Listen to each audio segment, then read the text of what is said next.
Hello everyone, hope you're having an excellent day today. I am Mark, and today we're going to be talking about sculpting things out of Lego. Now, the reason we're talking about sculpting today is because a friend of mine recently messaged me on Instagram was asking, Mark, how do you sculpt those big models that you work on? And it might have been in reference to the plane that I was working on for a client not too long ago, because that has some sculpting on it as well. But yeah, so we're talking about sculpting today because people are requesting it.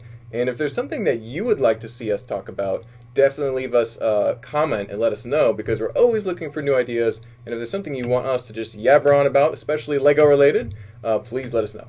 So you might be thinking, what exactly is sculpting? Well, sculpting is basically creating or representing something with materials, such as you could be carving something out of wood, you could be using stone, you could be even using casting processes to pour something into a mold. But when we're talking about sculpting things out of Lego, we're talking about using Lego pieces to create something, usually in a very three-dimensional way. Two-dimensional things like mosaics or walls, that type of things are a little bit different. Yeah, it's a term that's often thrown around quite a bit in the Lego community. In this case, we're going to be talking mostly about its use in larger builds that Steven and I have done, especially on Lego Masters. We had some really good examples of sculpting things out of Lego on that show. So we'll be definitely diving into that. And some of the ways that it's most easily categorized in Lego as well. I know that sculpting can be a lot easier once you learn a few helpful tips and tricks and techniques and other things like that. One thing I would really recommend you look up if you're kind of starting out is the Lowell sphere. This is a technique pioneered by Bruce Lowell. He named it after himself. And it is super useful for making smaller size spheres, which is one of the more complicated shapes to build out of Lego. He uses a lot of different plates and jumper plates and bricks with studs on all sides. And it looks great. And it because you have that little almost tennis ball size sculpture, you can then use that in many different ways to create rounded objects, ovoid objects, and just kind of customize it to suit so many different needs. As an example, Steven actually used a modified version of the concept of the Lowell sphere for the top of his Shroomkin guys. And we actually used some medium-sized Lowell spheres. You can make them different sizes. The smallest, well, the standard size is the small size, but you can make them larger and larger if you have the right pieces and you're careful with the technique. But yeah, we used the medium-sized ones on the Bernie the Burnt Out Dragon, large Blueberry King in the episode 2, the plant monster farm that we made. And so we were using those that size quite often when we needed a round object that size. And it works great. It's very sturdy and highly customizable. So definitely recommend checking out brucelowell.com for some basic instructions how to create your first Lowell sphere. And then you can kind of springboard off of that.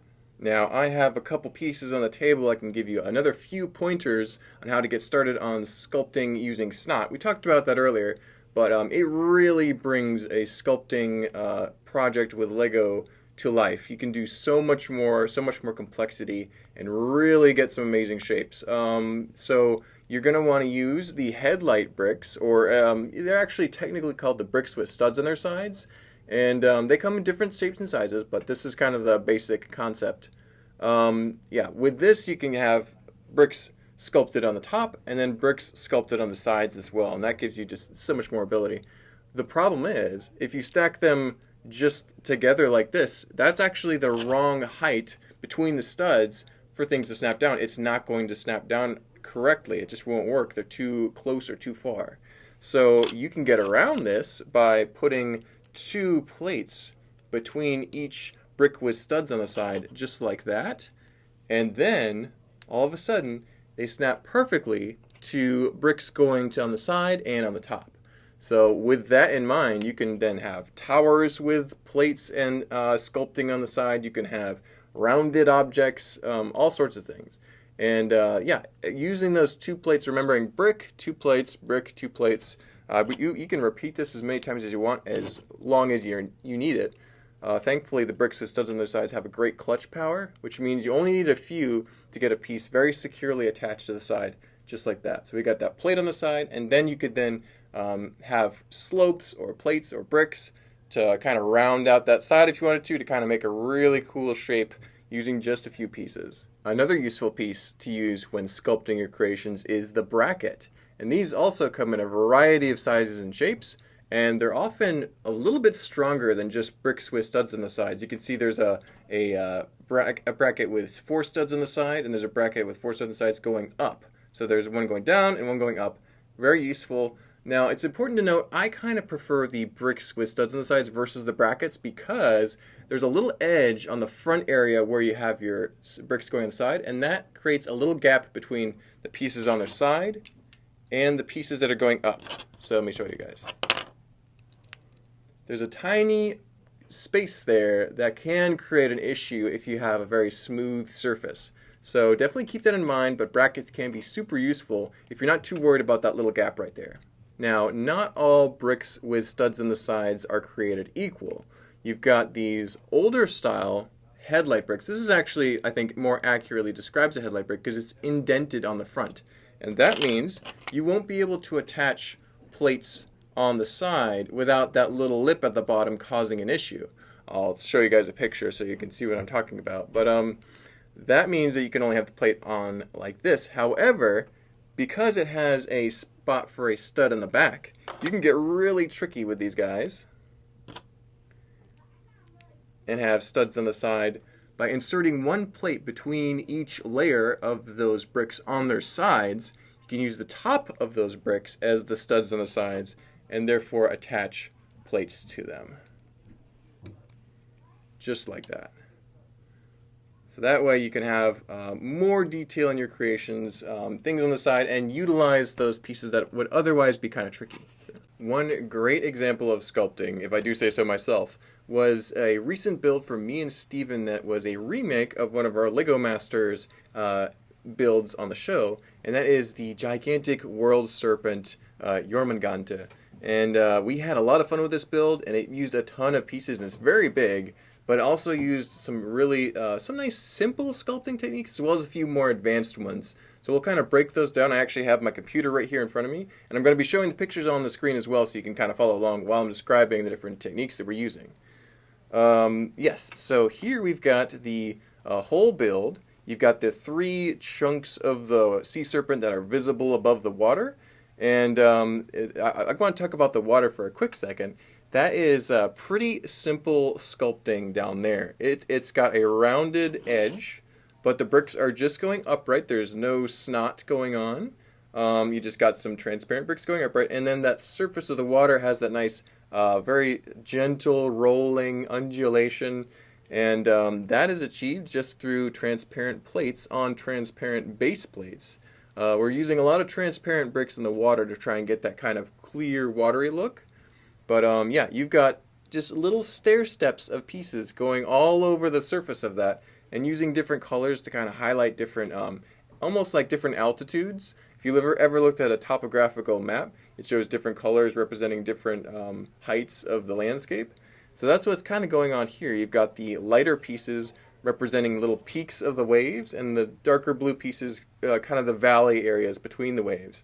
And because you've got the shape of it, the transparency, and then there's lights that work. I'll show you a quick picture of that. The water looks kind of like water. It's definitely sells the impression that it's water. But all those sculpting techniques are very basic, but they're used on a very large scale and in a very deliberate and careful way. So that's the story behind the water. But let's kind of dive into the serpent as well, because that has some more truly sculptural concepts going on there. Okay, so this next picture shows us the middle section of the gigantic sea serpent. And as you can see, you've got all basic bricks going upright. There's not a lot of SNOT going on. There might be a tiny bit towards the bottom. But yeah, you've got that giant red spherical rounded shape kind of curving over the water area there. And that is just a lot of pieces. And the way that I went about building this was I made a circle on the bottom where in the water where it attaches, and then just started staircasing my way up. All 3. That ring just kind of goes up like that. You can kind of see that from this angle here. And then once you get to the sideways part, I made another ring, but this time sideways. And I kind of met those 2, almost like 2 pipes or 2 tubes in the middle and merged them together and kind of smoothed it out. So that's how that middle section of the sea serpent is achieved. I built that by myself. It took me about 3 days. It's not easy. It was kind of challenging, but it ended up working out pretty well. This part was a lot more interesting. This is the head of the sea serpent. This was worked on by both me and Steven. I did a little bit at the beginning on the base to kind of get the size right. Steven also worked on that too. The back of the sea serpent uses that upright brick building technique. It's got a little bit of plates on the side as well, but those are just kind of for aesthetics and cosmetics. The stud texture looks really good for a giant sea serpent because it looks like scales. So it ends up working great. We used a lot of headlight bricks on the sides of this otherwise brick-built sculpture to try and get as many plates on the side as possible. And I'm talking about the side of the serpent, not his belly. That's very different. And that way, it looks like he's got studs all over, but we're doing it in a much simpler and stronger way with just the bricks. So that goes all the way up into his neck, and then you see a seam, and that's where another piece meets at a different angle. Okay, here's a close-up shot of the serpent's belly. And here you can see you've got a lot of studs coming out the side. And this is where that SNOT building comes into play. His entire belly is a whole chunk of plates, and they're all attached to bricks just like this. And it's only about this many that's holding up different parts. I think you have 2 on the bottom and you have 2 on the top holding that giant plate mass on his front. And it's actually removable. So once you remove the serpent from the base, you can pull off that plate front and then get to the wires and tubes inside of his head to light up his eyes and have the steam come out of his mouth and get some cool special effects as well. So that is using SNOT work and basic bricks together in a very deliberate way to create a cool serpentine body. So the studs on the side of his belly look like scales, and that way it has a great texture. And then on the sides of his body, we're using bricks to be stronger. We're also using plates on the side for some more texture, very deliberately, to try and make him look as reptilian as possible. Going to talk a little bit about the head. It is also mostly basic bricks, but instead of being just bricks and having a little pixelated appearance, you've also got quite a bit of slopes going on. This is where the slope building of sculpting comes into play. You've got an upright plate going like right where the top of his mouth is, if you can imagine. And from there you have bricks and slopes on the top of those bricks to create that really rounded, smooth appearance for his head and his nose and his snout. You've got a little bit of SNOT work around his eye to use those little hinge plates to give him a little bit more texture around his scaly eye like that. You've got also on his cheeks, which are a little bit wider and bulged out to give him what looks like a bite force. You've got some more plates on the side to kind of tie in with the body of the serpent going down, which has the plates on the side as well. And then for his chin, you have a, looks like a plate that's attached to a hinge, and it can go a little further down than the rest of his body so that it's opens and closes. It looks like his mouth works. It doesn't actually move or anything, but you can open and close it, which is nice. And it's at a different angle than the rest of the body because it's got a Technic brick going through the middle. And then you have a Technic axle going through the back of his head, which allows you to attach the head very nicely to the body at a slightly different angle, giving it a very detailed appearance. You got the studs going at different angles. It looks like he's wrapped his head around, giving him that kind of like serpentine strike pose. So very cool, very fun. The next build that I kind of want to touch on is Bernie the Burnt Out Dragon.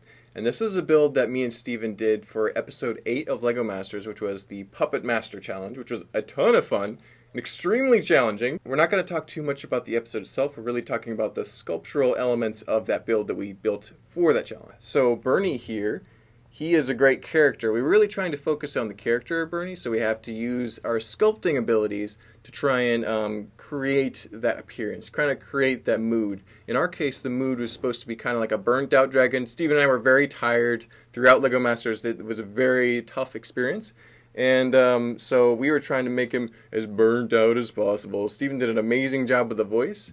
And some of the fun parts of this build features, he's got this really cool belly. And that was achieved by using plates and hinges on those plates to get a rounded look, and then we attached those to his back and wrapped them around the front of him so that he had this very round look, kind of pudgy. He's got this big belly. He's been around the block a few times, and that was pretty fun to build. And then his chest area is more or less a square, but it's got lots of slopes again to give it a more rounded appearance, not so square.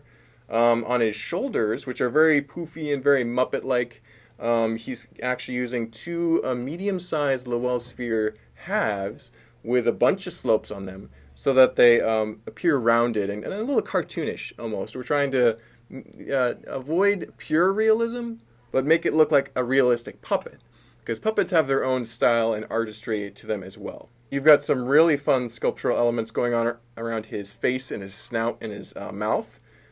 He's got this long nose, kind of like an alligator almost. At first he was looking like a pig, but because he had his nostrils in the front, we ended up moving the nostrils to the side and it looked a lot more reptilian. And he's got these big cheeks. That's just kind of a few plates and slopes attached there to give it more of a rounded appearance for his cheeks, because he's kind of puffy. And he's got a rounded head going down the sides. His cheeks you can see a little bit in this angle here. He's got these little ears, and he's got these eyebrows, and all these little different sculpted details using slopes. And this is not a very big build. He's smaller than, well, like the sea serpent that we recently made. He's smaller than the tree warden, which we'll talk about in just a minute. He's very small. He would fit probably in this space right here. So in order to get all those details and all that realistic curvature going on for like a puppet, you have to use a lot of slopes and a lot of careful placement of plates underneath those slopes to make sure it's sculpted right. So lots of bricks with studs on the sides. You even had some brackets going on. You even had some hinging and other things going on to get even more rounded surfaces for those tiles and plates and other surface details to snap onto. But yeah, we really enjoyed building Bernie. He was one of our favorite builds in the entire season. There's definitely some sculpting references to take from that build for sure, though. That was one of the reasons why we did well in that challenge. Okay, so the third and final build I want to talk about right now is the Warden of the Woods, which was our finale build for LEGO Masters. And it was one of our favorite builds that we've ever made, and also I would say one of our better builds that we've ever made. Even with only 24 hours, we got him to be huge. I think we have a quick picture of me next to him fixing some details while we were stopped by Legoland, Florida, where he is permanently displayed. And you can see that the head of him and my head are not that differently sized. He was just gigantic. He weighed a lot, but he was really cool. He had a lot of personality. And I think some of that has to do with some deliberate planning and stylistic choices.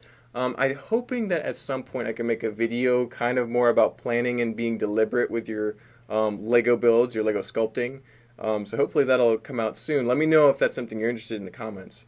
But let's talk about the build itself a little bit now here. This one, me and Steven both worked on. I would say Steven did more of the tree guy himself, especially when it came to the lower parts of the body.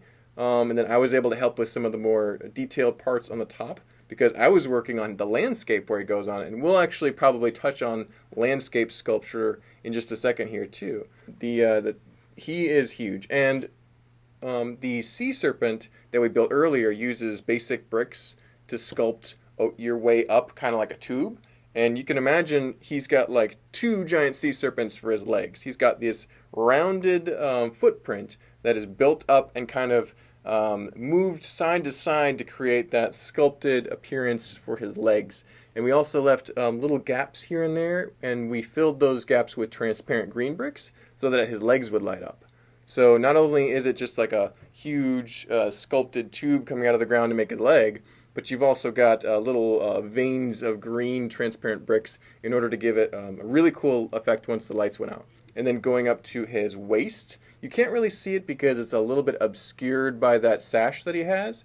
We were debating whether or not we even wanted the sash on the character. We ended up going for it just because it brought a really nice little dash of color.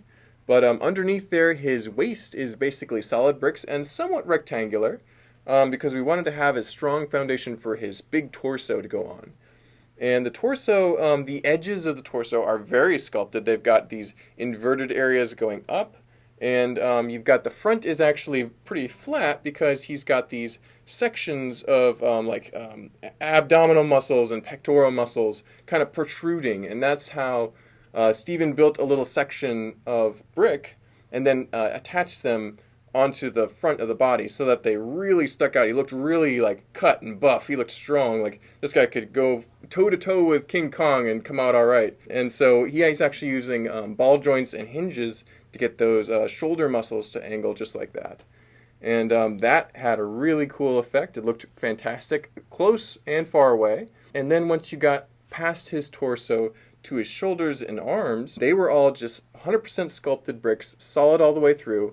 His legs and torso were hollow, but his arms were solid because they needed that strength because they're extending from the body of the character, having a lot of weight. He's holding minifigures and he's holding a big staff in one hand.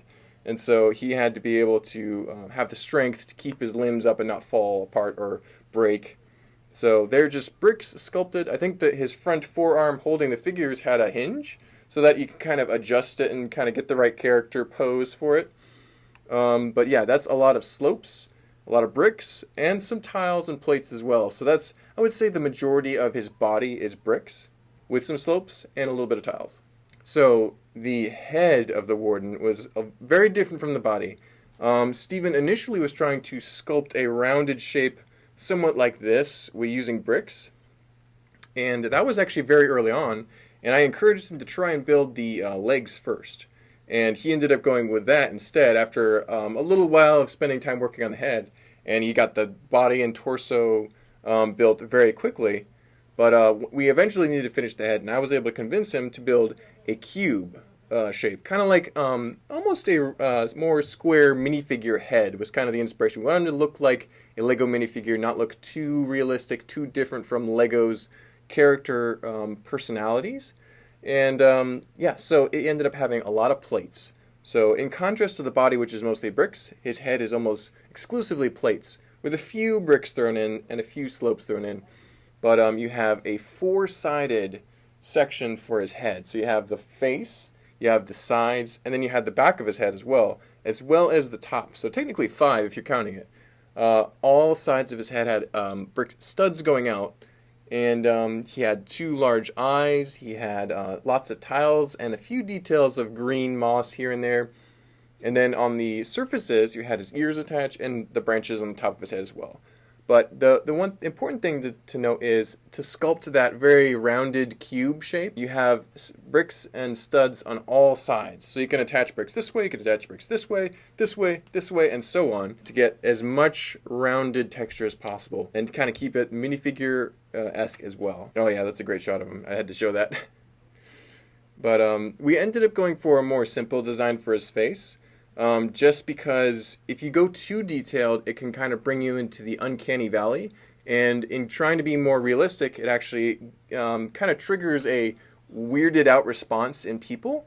And so if you keep it really simple, like for example, if you draw a smiley face, everyone thinks it's cute. You draw a uber realistic portrait of somebody, sometimes it looks a little weird. Like if you're the eyes are looking right back at you, or a robot that looks like a human, it doesn't feel right. It's got that weird vibe to it.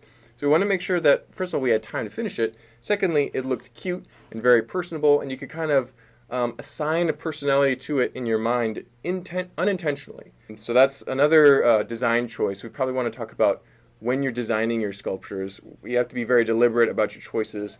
And when you do make the specific choices for what you're building, you have a purpose behind each point. It's going to turn out a lot better, and it's going to be more true to your vision, which is always important when building Lego creations. And there's not a ton of pictures of the landscape here, but let's quickly touch on the landscape too. This is kind of similar to the water that we talked about in the serpent just a little bit ago. You've got the bricks going around in a irregular shape, kind of a roundy, smooth curves, and then you're building up from there. The water surfaces themselves are a little different. You got bricks on the sides to create that smooth finish. That's not necessarily sculpting, that's just using bricks in an interesting way.